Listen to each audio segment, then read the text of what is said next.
Hi, thank you for coming. Um, Most of you, maybe some of you already know what a hospice is, but I'm just going to go through some of the information that I've gathered here. So the history of hospital medicine. I did my residency in 2000, and I noticed at that time, this was in California, and it kind of started in the East Coast and West Coast, and that was already starting at that time. So they first coined the word hospice in 1996, and then years later, when they found out that it's mostly shift work, they started using the term nocturnist. So if you hear the nocturnist, it usually means a hospice who works at night, so doing the night shift. So instead of doing daytime and nighttime shifts, they strictly just do nighttime shifts, and then we call them nocturnists. So you might hear that word around also. Our program here started in 2008. I joined in 2009, and it started out relatively small with four physicians, and I was the fifth one. And currently, there's more than 30,000 hospice in America. So it's a very rapidly growing field. Most hospice do regular medicine in the hospital. You hear about all different types of hospice, so not just regular medicine, but you hear about surgical hospice. So surgeons are hospice where they don't even have an outpatient practice anymore. They just do hospital work.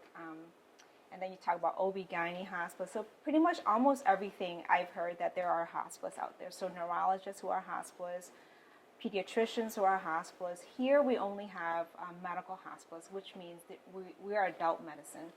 And we only take care of 18-year-old patients and over. And we do kind of bread and butter of medicine of everything. But we don't have the other surgical hospice that you may, if you go to bigger centers, you'll see trauma hospice, you'll see every specialty as a hospice.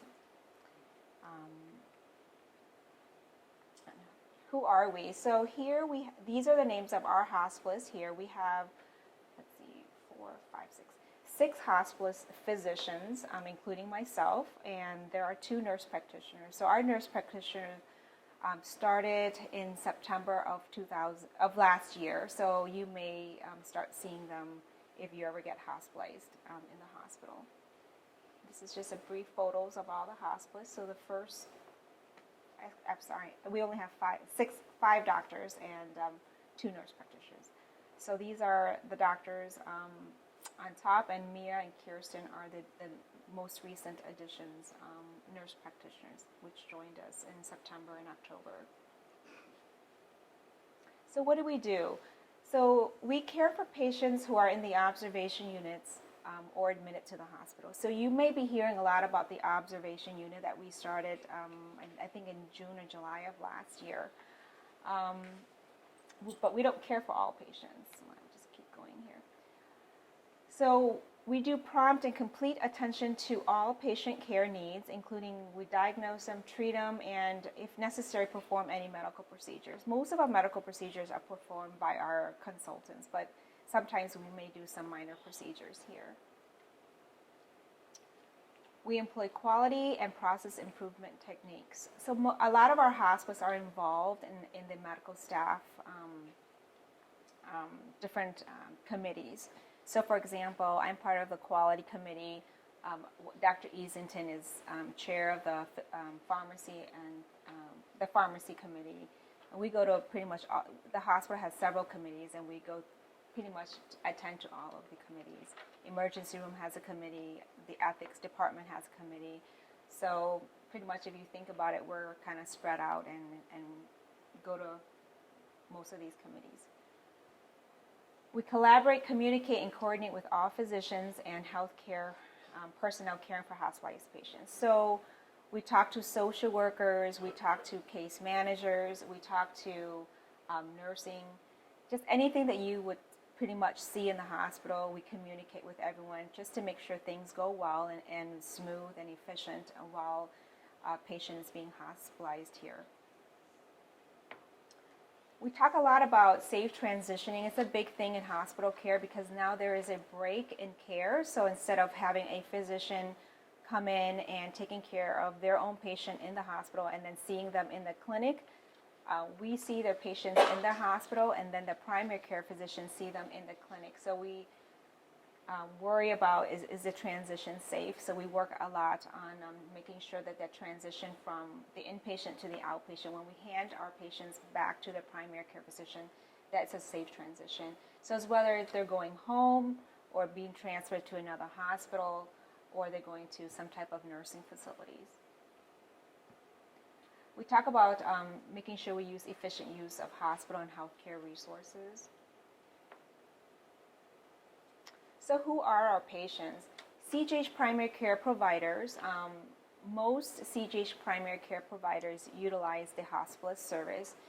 When I started counting, there's probably only 7 physicians left who are family practice physicians who do not use our program at this time. But pretty much all the other primary care providers, including PAs and nurse practitioners, utilize our service. We see all the White Cell Health Department patients. We see patients who primary care do not work at this hospital. So if you're in Dixon and Morrison and any other facilities, if you come to this hospital, we'll be the one taking care of you.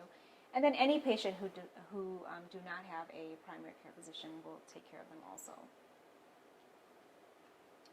And the benefits, so you talk about the benefits of being our patients, is we're 24/7. So the way we work is we do mostly shift work. So there's 12-hour shifts in a day. We start from 7 to 7 in the morning to 7 p.m. So usually 2 physicians and a nurse practitioner work during the day, and then there's 1 doctor working at night. So we're available 24/7.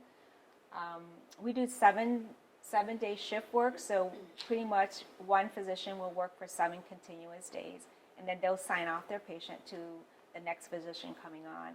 And we try to do this so that we have continuity of care. We try not to see a patient for 1 day and then drop the patient, and then we try to limit the broken care. So we decided to do a 7-day model. And we communicate heavily with your primary care physician. So unless you're from out of town where we don't know who your doctor is, pretty much all the physicians in this town, especially for the ones working here at CGH, we keep in touch with your primary care physician. We communicate with them. We send them information as to what happened. So when you're admitted here at the hospital, sometimes we'll call your primary care physician to say, hey, what's the scoop, what kind of history and all of that. A lot of it is also in your medical records. Since pretty much everything's computerized, we can look up everything. Now, when you get discharged home, we summarize everything, we do a whole summary, and then we send that summary to your primary care physician so that your primary care physician knows what to do. And sometimes we'll talk to them also, depending on whether there's anything significant, we'll give them a call. And that's how we communicate with your primary care physician. So this includes the health department. So if you're one of the health department patient, we do have some type of communication process so that there's a safe transitioning of care. And I think that's pretty much my speech. What are some typical kinds of patients that you work with as far as cases? Sure. So pretty much we see all patients from 18 and up. So if you came in with chest pains, with heart failure, with pneumonia, with cellulitis, which is an infection, any types of infection, pretty much we'll be taking care of you.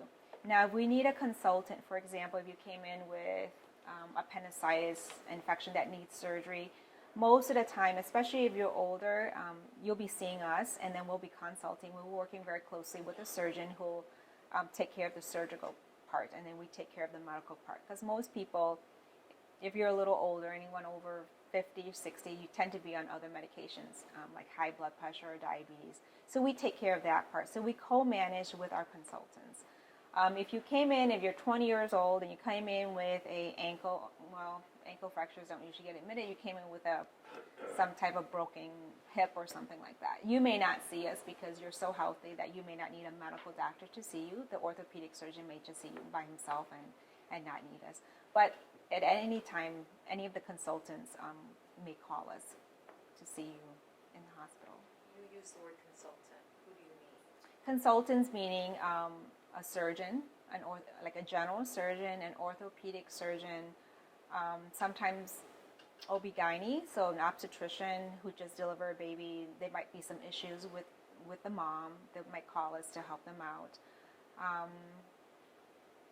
Who else? The heart doctor. So if a heart doctor, if someone came in with a heart attack and they want us to manage the medical problems, the heart doctor will deal with the heart part, but they wanted a regular doctor, which is us, to manage their blood pressure, their diabetes, if there's an infection, if there's, psychiatric issues, anything like that.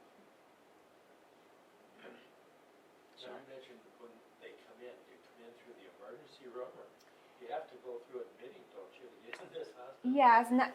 Yes and no. So if most of our patients come from the emergency room, from our emergency room. So what will happen is if you come into the emergency room, say for example you have chest pain, the emergency room doctor will see you first. And the emergency room doctor says, you know what, I think this might be real, maybe not real, but I don't want to send him home. So they'll call us. They'll say, okay, we have this patient, and it belongs to Dr. So-and-so, and we cover for that doctor.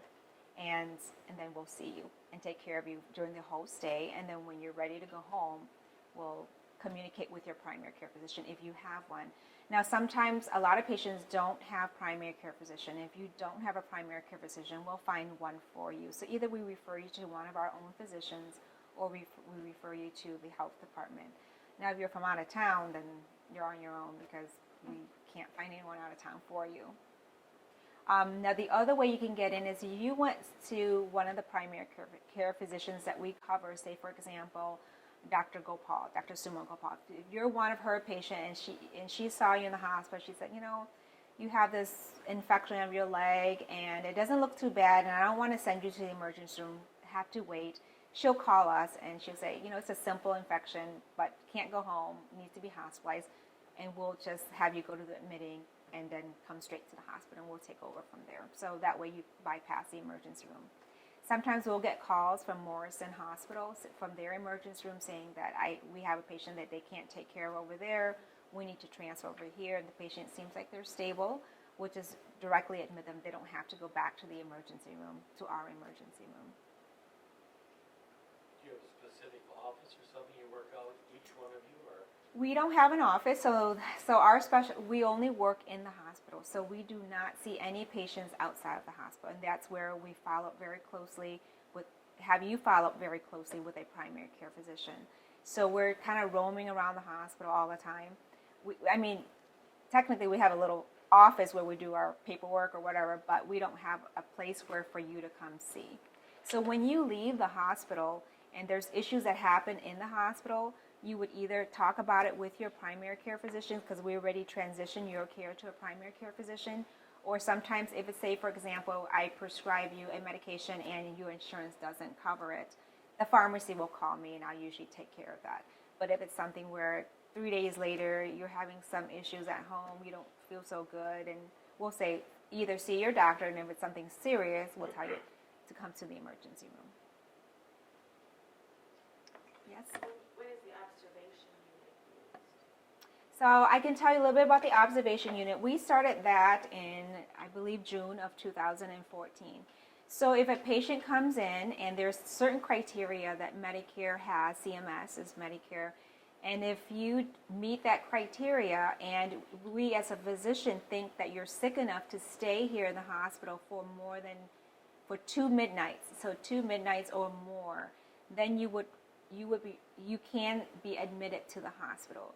Now, if we think that you're probably not going to stay here more than 2 midnights, and they count midnights, then we put you in the observation unit. So the observation unit is an outpatient center. It's almost like an extension of the emergency room, but the emergency room doctor does not see you. We take care of you, or one of the primary care physicians take care of you.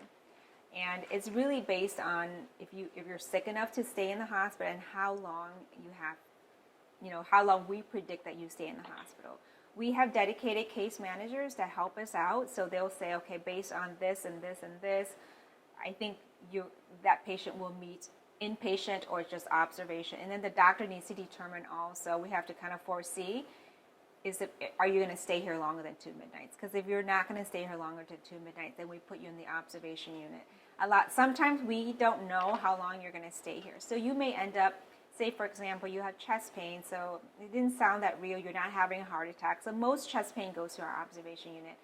And if we find out that the chest pain is real, or we did a stress test and it looks abnormal where we have to involve a heart doctor to do an angiogram or some additional testing, then we would convert you over and say, now you meet criteria to be admitted to the hospital.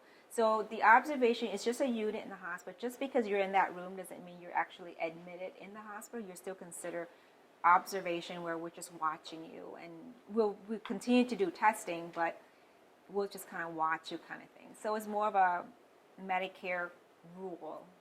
For you, you may or may not notice the difference because you're still in a bed and you'll still have nurses take care of you and you'll still get all your testing done. But your benefits will be different, though. If you have Medicare, your benefits will be different because one of them is outpatient, one of them is inpatient. So is there criteria that determine? It's Medicare's criteria. They have a list of stuff, and you have to stay more than 2 midnights. I say, for example, patients say, "Well, can you just leave me here for 2 midnights?" And I said, "Well, if I don't have anything there to justify leaving you in the hospital for 2 midnights, even if I left you in the hospital for 2 midnights, but there's no medical criteria, Medicare will not pay for that visit as an inpatient. Sometimes observation will last more than 2 days. So if, for example, if someone comes in where they're elderly and they can't go home by themselves, but there's really nothing wrong with them, they're just weak and they don't have anyone taking care of them, it might take us a few days to find a nursing home for them and all of that. So they'll be in our observation unit, and they may stay 3 days. It might take us 3 days to find a place for them. But the whole time, just because you meet that 2 days, you're still not sick enough to really be admitted to the hospital. So it's multiple things involved in order to be actually admitted to the hospital. And we have dedicated case managers who help us out with that. And we work very closely, and we're here 24/7, so we're always working very closely with our social workers, with our case managers on very difficult issues and just in general issues also. For you on your journey as a physician, when you first became a doctor, had you already gone down that path of being a hospitalist? Was it something you did later? Is it a specialty that you have to do extra years for? Sure. Personally, when I started out as a hospitalist straight out of residency training, so I started in California, and then I transitioned to Illinois and Chicago suburbs, and then eventually I came here. At this time, you do not have to do an extra training, so it's basically, for us, all our physicians are internal medicine trained, but occasionally you might see family practice trained to do hospice medicine somewhere else, and maybe here too. You don't need a fellowship, which means specialty training. So, for example, a gastroenterologist, a GI doctor, they are internal medicine trained, and then they need another 3 years to be a GI doctor. To be a hospitalist, you don't need that, but there are some programs that are starting now because this is a relatively new field. I think it's like a 1-year fellowship program. There are, we talk about taking our boards and being credentialed. The American Board of Internal Medicine has a new board where you can take a specialty board in hospital medicine, and that requires you to be a hospice for so many years and all of that, and we can take that too. I did take that, so in my team, I think I'm the only one who's certified in hospital medicine, but the other guys are relatively new, so they wouldn't be able to take the test anyway. You have to be a hospitalist for a few years first. You had surgery and there were some complications from that. Then do you, as the hospitalist, you don't do additional surgery on that if it was required on that patient, would you?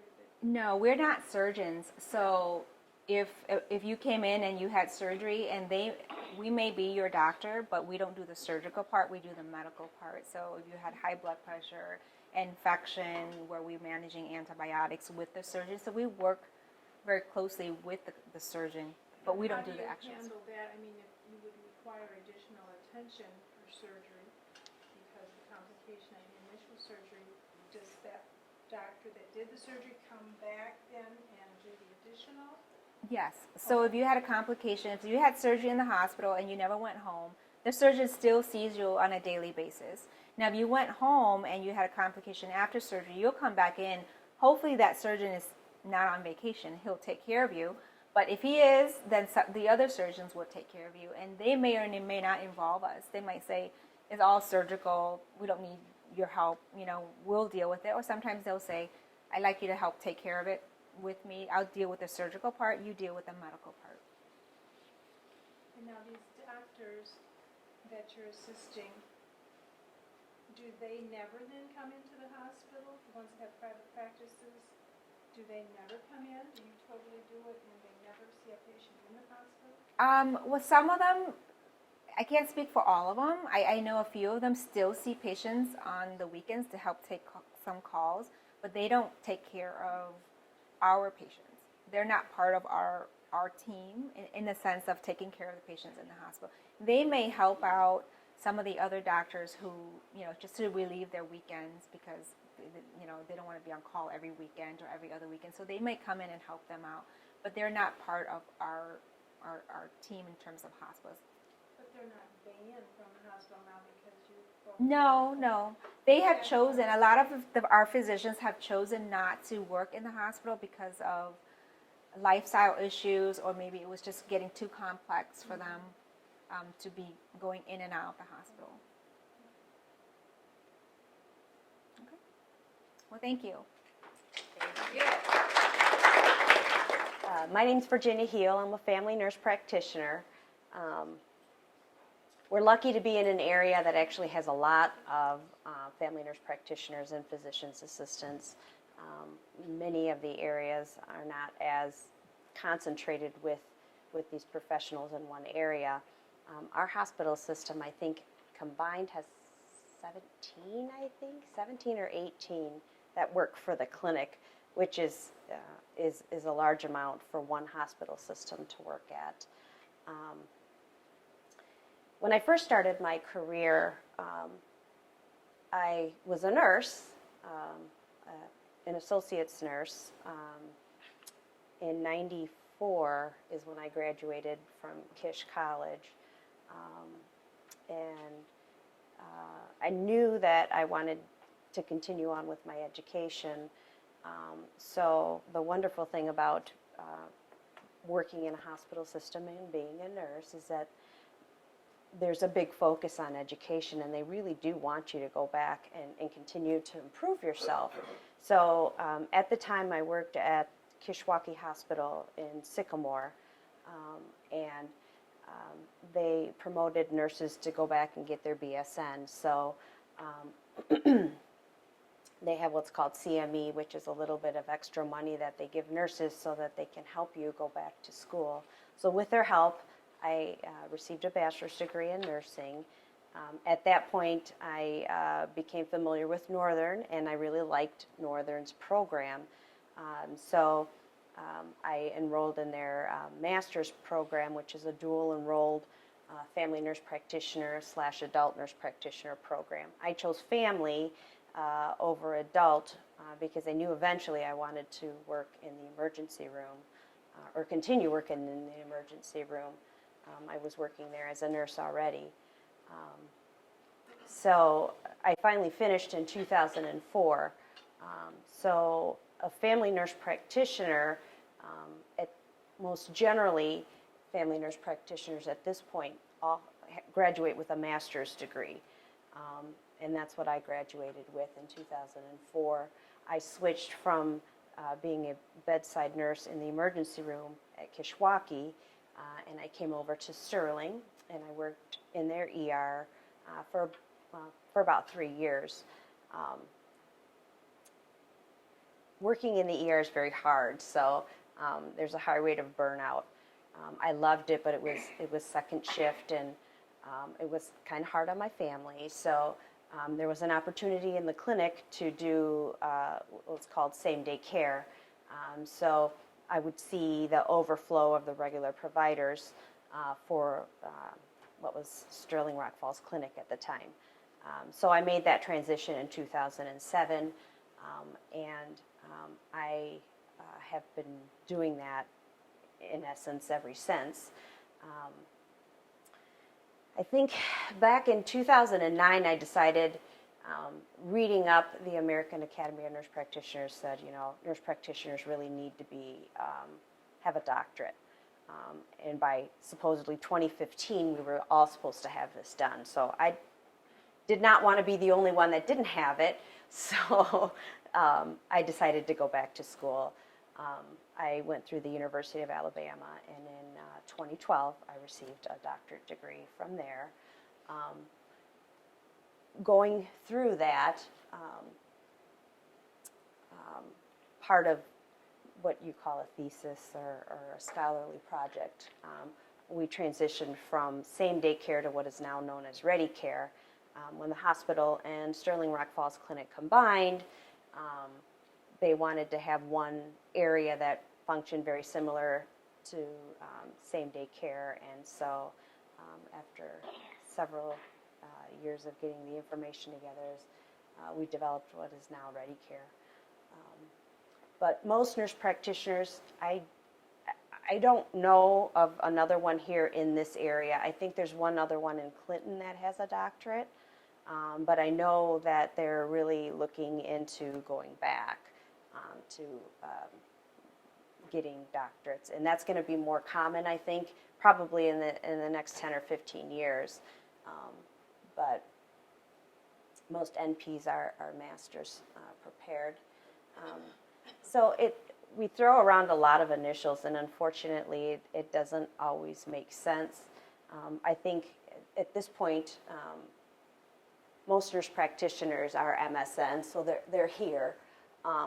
But before that, we have what's advanced practice nurses, so the APN and MSN and FNP is a family nurse practitioner. But I mean, if you just call them family nurse practitioners, I mean, it encompasses everything. This is Ready Care. These are the other 3 nurse practitioners I work with. They're wonderful ladies, and I'm very proud of all 3 of them. I trained all 3 of them. They're great to work with. There was a 5th one, but she moved to Arizona. We were all from Northern except for Norma. She was UIC, I think. But our role, we see patients, we evaluate them, we order tests if need be, we diagnose, and we can prescribe medicine. Obviously our role is not as specialized or as complex as a physician, but we do see a lot of patients. We have what's called a collaborating physician. Dr. Lucky is all 4 of our collaborating physicians. So if we ever have any questions or concerns or say, oh, I'm not sure about this, we can always give him a call. And then he comes over and has to do, whatever he needs to do. But the good thing about it is also, as an outpatient, we have a wonderful emergency room. And all of us but Norma all were ER nurses here also, so we're very familiar with the ER docs here. So mine's short and sweet. Well, why did we move as a profession or as a healthcare field more to having nurse practitioners versus just going to the doctor? Healthcare accessibility. Unfortunately, as we all are very, very aware of here in this area, we don't have enough providers. We have a lot of people in the area who are in desperate need of being taken care of, and we just don't have enough physicians in the area. So that's why CGH is such a beautiful model for nurse practitioners and PAs, because it's just, you can see how it works and why it's so successful. We have PA and NPs in derm, we have GI, we have cardio. I mean, pretty much derm, every specialty has an NP and PA, and we're there to work in collaboration with the physician so that we can see more of the community. So. I just wanted to mention a little bit. So I know I talked about my nurse practitioners. We just trained 2 nurse practitioners. The difference between the inpatient, which is the hospice nurse practitioner, and what you do is when you come in and you see one of our nurse practitioners, you will always be seen by a physician also. So in the clinic, you may not see a physician, but in the hospital, because you are sicker, and you will always see a physician in addition to the nurse practitioner. So if you do see a nurse practitioner, you'll see a physician too. And you might wonder, why am I seeing two different people? But you will. And most of our nurse practitioners see simpler patients, so pretty much the observation unit is manned by our nurse practitioner, but you will see the physician also. And it's similar in the ER too. The ER, when you would evaluate, or when I would evaluate a patient, I always had, it would be myself and 2 or 3 other ER docs, and they would always, at least pop their head in or sign, read the chart. We'd have to discuss every patient with them. Again, the big difference now with the expanded ER, they have what's called an easy care. That's a little bit, more simpler patients. Something like that, I think the PA or NP could man themselves also. But I think at this point they see everybody. But that's a big difference between working inpatient and working outpatient. The medical complexity or the acuity level is much lower. So that makes a big difference.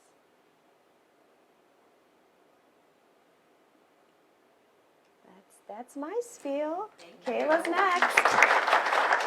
So my name is Kayla Bland. I'm a physician assistant in family practice. I work over at the main clinic with Dr. Coons. I've been there for about 4 years now. We recently just had a nurse practitioner added to our practice as well, Cassie Worsema. So the 3 of us work together in family medicine. So I'm going to go into some detail about what is a PA. You've heard about NPs and hospitalists. So just more things to go through here.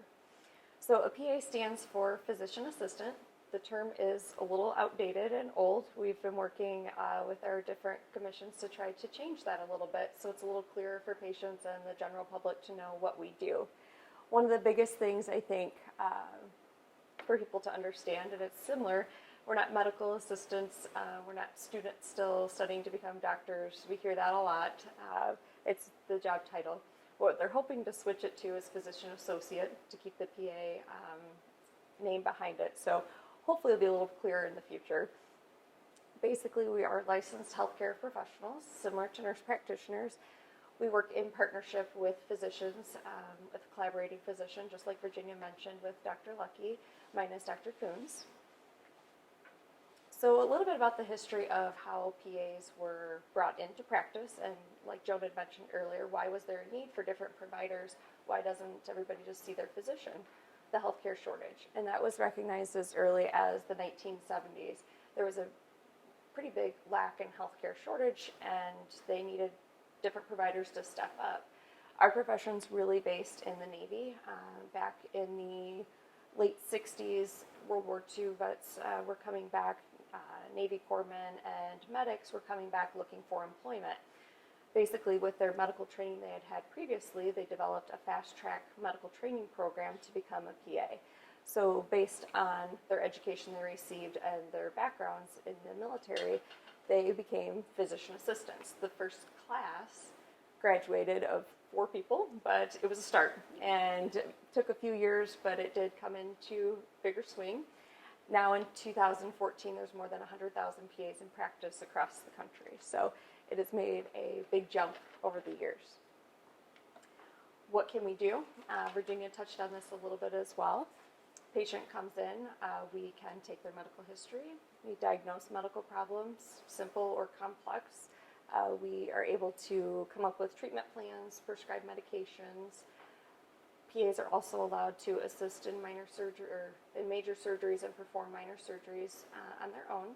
Josh Wade is in orthopedics, and he does a lot of his own procedures, but also will assist the physicians in surgery as well. How do we get there? Basically, PAs are trained. You have some sort of medical background to begin with, either through nursing, medical assistant. There can be all different spectrums of how you have your medical background. Each program requires a set amount of hours of healthcare experience before you can do their program.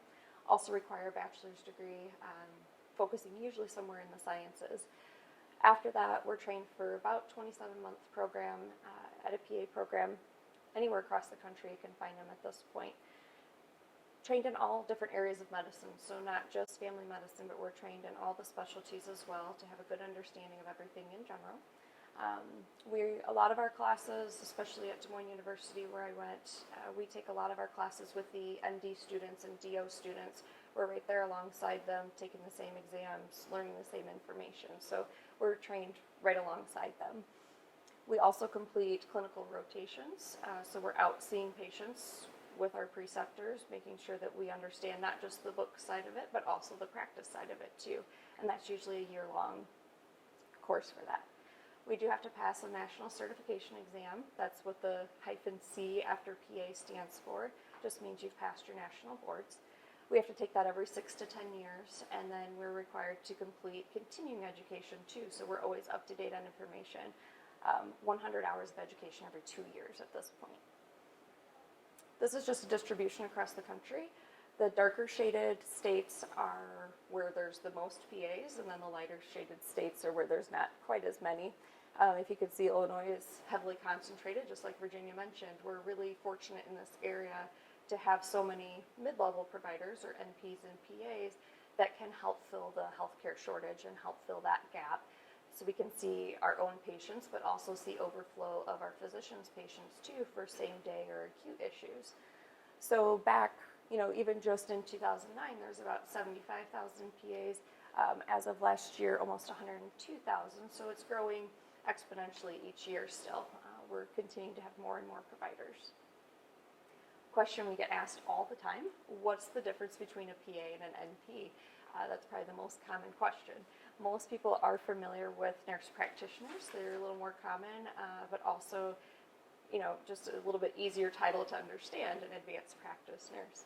So instead of focusing on the differences, for a patient, there's not a whole lot of difference. So you come in and we practice equally.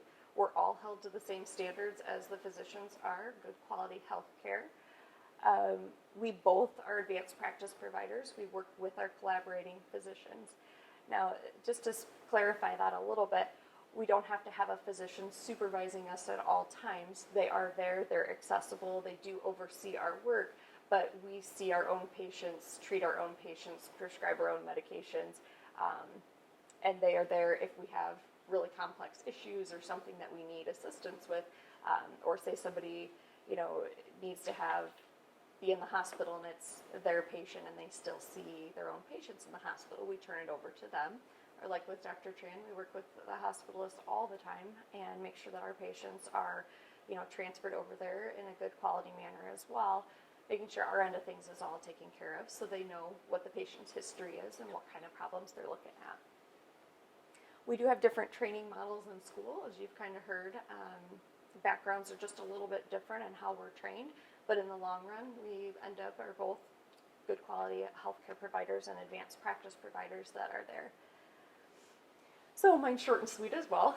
In summary, just basically what we can do. We're here to fill healthcare shortages, but not to just, fill in the gaps. We're also here to see our own patients and help fill that void of, especially in primary care, we don't have as many primary care physicians around as what we need. There's always a shortage. So that's what we're here for. We're always working with our collaborating physicians. So, and the handouts that I kind of passed around earlier, do you still get the same quality care is what a lot of people will worry about. But I want to see my doctor. Well, we are just a continuing of them, basically. So if you see me and you're Dr. Coons' patient and we treat you, take care of you, and you say, well, can you just make sure that's what he agrees with? Absolutely. He is more than happy to come in and say, yep, this is what's going on. I agree. Here's how we should proceed. So they're always there for you still, too. Just because you see one of us doesn't mean your other doctor is giving up on you or is not going to see you any longer. We're there to help with that, and they're more than happy to see patients still if they need to. One of the biggest things as well, we're able to prescribe medications, treat our own patients, and like I mentioned earlier, some can perform their own surgeries and also assist in major surgeries as well. So, and just a few references of where I've got everything here today. Any questions at all? I'm curious.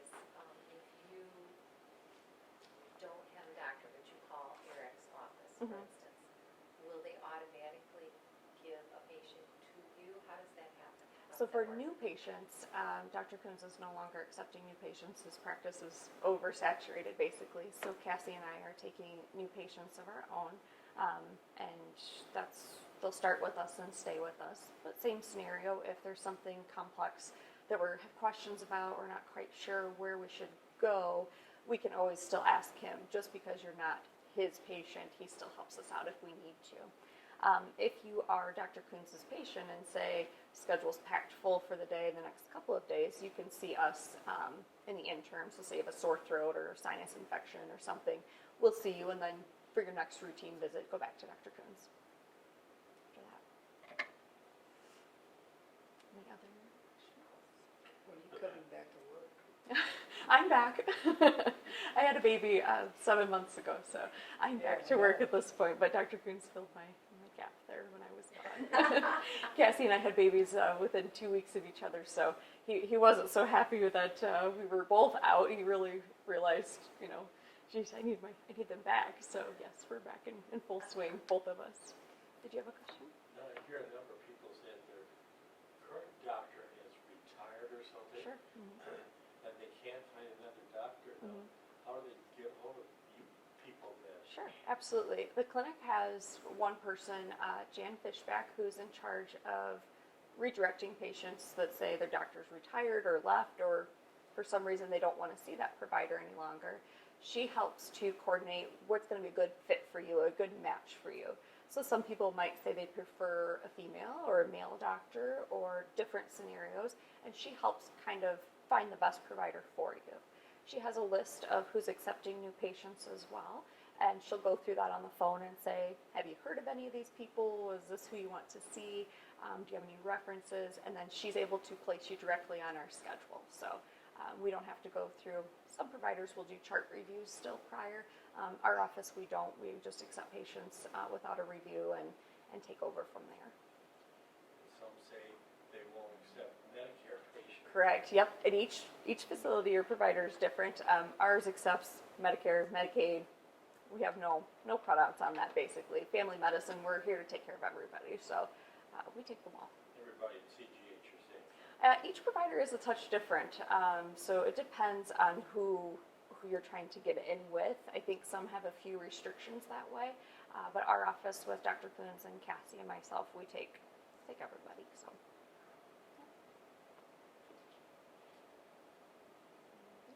Do you have any advice for anybody that wants to start in this field? Study hard. It is a fast track program by all means, but it's vigorous. So it's something that working in healthcare first gets you a good picture of where do you want to go.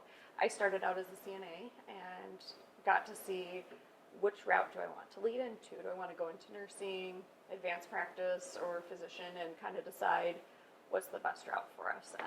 And mine was to go right through the PA program and got done within 6 years, and primarily wanted to start a family, so I wanted to not be in school quite as long as some of the other professions. So got that, and it is vigorous, but it's a great program. It's a great way to go through things. I think it's becoming more and more common. Nurse practitioners are very, very common as well, so it's nice to see that we have multiple different providers in all specialties as well. So the PAs and NPs do work in, like Virginia mentioned, derm, cardiology, GI, surgeries, orthopedics. We're in every different specialty, which is nice.